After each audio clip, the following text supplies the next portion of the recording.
Welcome back, y'all. I'm Wiki Reader. I read Wikipedia pages, so you don't have to. And what are we going to be talking about today? Today, we're going to be doing a little read up on the Battle of Khasham. I went ahead and did a little type up of what everything happened and what went down at that battle between two unsuspected forces at the time to go at it, which was the U.S. military and the SDF, Syrian Democratic Forces, pro coalition side, and the pro government side, which was the Syrian Arab Republican forces, which contained a lot of different people, which is ISIS, Afghan Shia, Pakistan Shia, and Bakir Brigade, and also to top it all off, the Russian Wagner Group of mercenaries, which is besides their Spetsnaz, supposed to be a very great group of mercenaries in their military. I don't know how true that is. Apparently, it hasn't been proven very well according to this one, or according to what's happening in Ukraine right now. But we're going to go ahead and get after it. And some of this stuff, I don't know how true it is, but we're reading based off of the U.S. side. So let's go ahead and get into it. So this took place on February 7th, 2018. So well before the whole Ukraine thing started taking off. And of course, where does this take place? Conoco Fields, which is a oil field. And you know what happens when people mess with the U.S. oil. Nothing good ever comes about it. Ask Iran what happened in 1988. Nothing great came about it. Their navy suffered tremendously. And you're about to find out how these people also suffered tremendously. So you got the coalition side, which some people report, which was only 40 U.S. troops directly on the ground during this time. Apparently, they're SF. Um, Obviously, not sealed because we don't have any books about it yet, or bibliographies or movies about it. So maybe Green Berets or some Delta Force guys, who knows? And then, of course, you have your air and artillery support, which was a key factor in this. You had F 22s, F 15s, B 52s, AC 130 gunships, which, beautiful thing, and AH 64 Apache attack helicopters, MQ-9 Reaper drones, and M777 howitzers, and HIMARS, which is rocket artillery, not your standard artillery, which is cannons. And then on the pro government side, you had roughly 500 fighters, including Syrian regulars and allied militia, which is the Wagner forces, and then 27 vehicles, including T 72 tanks, and what's their other type they had here? Another T something, which is, I mean, not great. They don't, Russia's tanks aren't really the best in the world, but I guess just 27 total T 72 tanks, and of course, they probably had armored personnel carriers to carry 500 people because you're not just going to be walking 500 people across Syria. So let's get into it. Oh, yeah, and they had artillery and mortars during this. So, what happened? What was the key thing that kicked this off? Was during the initial attack around 10 p.m., a large pro government force made up of the Syrian army elements and the Wagner Group and Allied militia, which was the Afghan militia and the Shiites and the Pakistani Shiites. And then they moved on to the U.S. outpost near Khasham, which was east upon the Euphrates near a deconfliction line.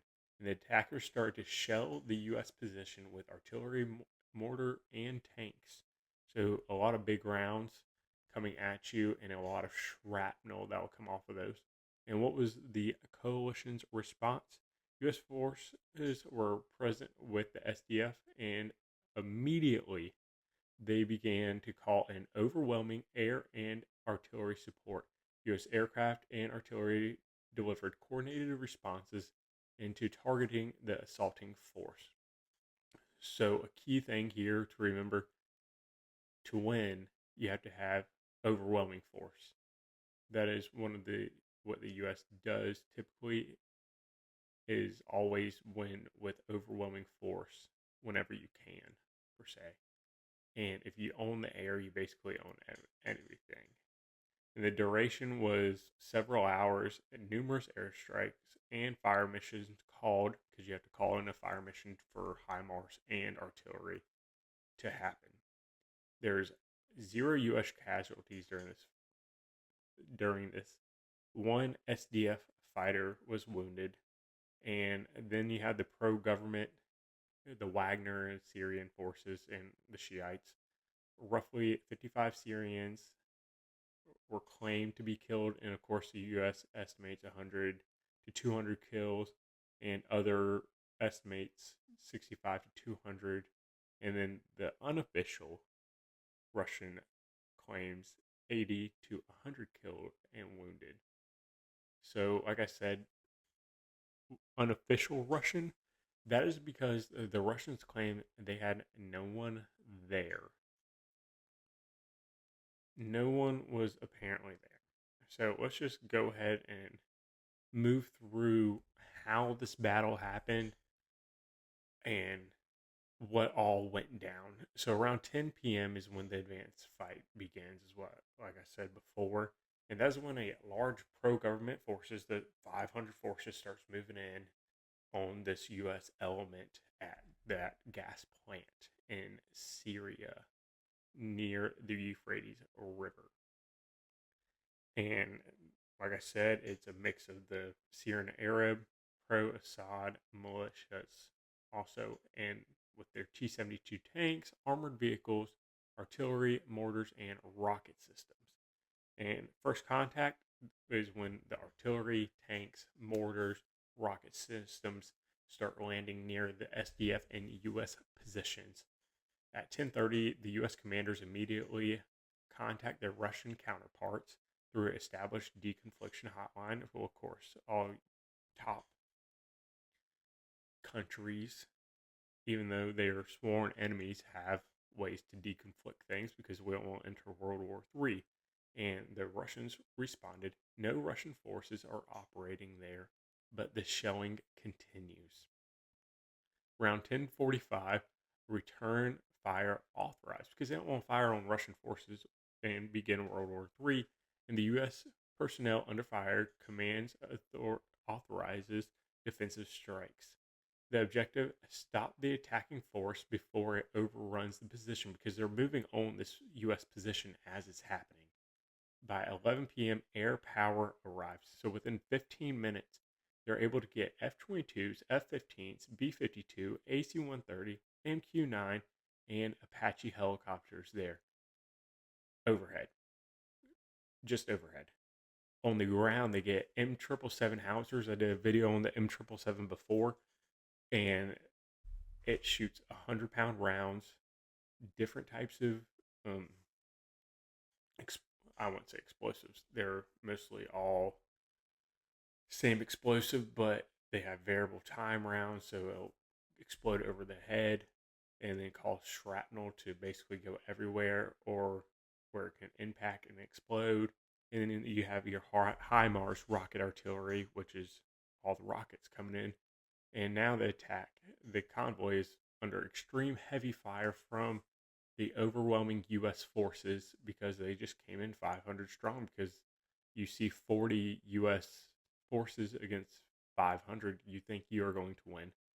By midnight, the armored targets had began.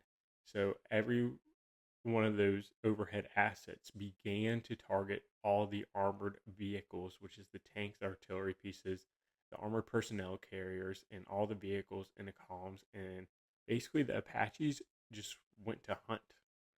They went to track down all these vehicles, and the AC-130s began delivering.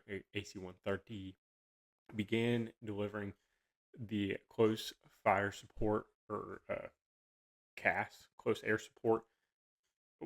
I mean, what makes the AC-130 so great is they have an artillery gun on the gun, including a 30 millimeter automatic weapon system. By 1 to 3 a.m., 1 a.m. to 3 a.m., the sustained engagement is still going on. U.S. fire is controlled and deliberate. The strikes continued as long as the hostile maneuver forces continued to maneuver or continued fire. At one point, the attackers reportedly came within a few hundred meters of the SDF positions, but have finally came to a halt. Surviving pro-government forces withdrew west with vehicles burning everywhere, and basically the attack was stopped immediately. And like I said, 0 killed, 0 wounded for U.S. forces, even though they only had 40. But if you have 40 members and at least one guy on a radio, you're going to dominate if you have the assets available in the area. And estimates various ranges on the pro-government from 65 to 400 forces. And it stayed contained at that area.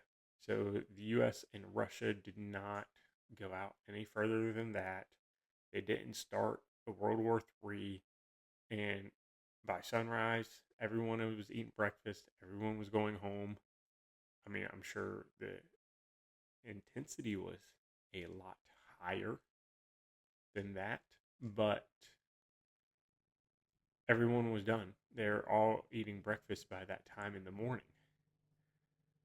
Now, this is one of the rarest clashes in today's history, at least, of U.S. and Russian forces engaging each other. Well, Russian forces being the Wagner forces. But everyone's so scared about these powerhouses going to war and everything like that. This just proves it doesn't take many men on the ground, as long as you have an overwhelming air support and a good artillery battery to actually put rounds downrange and rounds on target. But let's go into what the unofficial Russian report was, just to get their side of the story. You know, you got to play the devil's advocate. So the unofficial Russian sources version: shortly after the airstrikes, various Russian unofficial sources began to publicize information that a number of Russian volunteer PMCs, private military contractors, had been killed in the airstrikes, with some posts in Russian social media claiming that over 200 Russian PMCs killed, although the veracity of this information was questioned and could not be confirmed. Some dude's name, a known critic of the company that hired the contractors, also claimed 218 PMCs were killed and that the families were still waiting for their remains. Additionally, Russian military doctors and leader of PMCs linked to Cossack organization and sources with ties to Wagner claimed 80 to 100 were killed and 200 wounded. Contrary to the claims, hundreds of deaths among the PMCs and Russian investigation group and conflict intelligence team confirmed 10 contractors' death, and estimated of 10 to 30 had died. Russian journalists believe between 20 and 25 PMCs died in the strikes. On February 17th, Wagner leader was quoted saying 14 volunteers had died in battle. 3 Wagner commanders also stated that the claim of 200 dead is exaggeration and that 15 were killed at the most. So basically no one knows. No one's going to be honest. The U.S. is going to make it sound bigger. The Russian forces are going to make it sound a lot less. So we'll just pick somewhere in the middle. But this is a key thing where deconfliction could take place.